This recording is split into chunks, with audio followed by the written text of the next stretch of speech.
কারো ভোট যাতে নিয়ে যেতে না পারে চোখ দুইটা সোজা রাখতে হবে।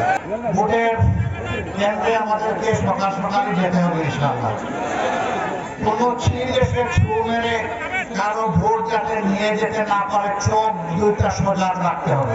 আমরা ইতিমধ্যে ঘোষণা করেছি 5 বছরের অবশ শিশু পর্যন্ত রাষ্ট্র তার চিকিৎসা, তার শিক্ষা, তার সব কিছুর দায়িত্ব পালন করবে ইনশাআল্লাহ।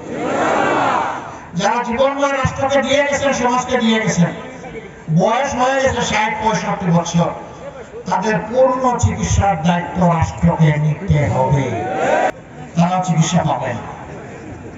তারা যেহেতু কর্মক্ষম, এই জন্য হয় ইন্স্যুরেন্সের মাধ্যমে পূর্ণ চিকিৎসা নিশ্চিত করা হবে, অথবা ন্যায্যতার ভিত্তিতে তাদেরকে মানসম্মত চিকিৎসা দিতে রাষ্ট্র বাধ্য থাকবে। জায়গায় জায়গায় এক সময় গর্বের শিক্ষা প্রতিষ্ঠান ছিল, এখন নাম আছে, গর্ব নাই।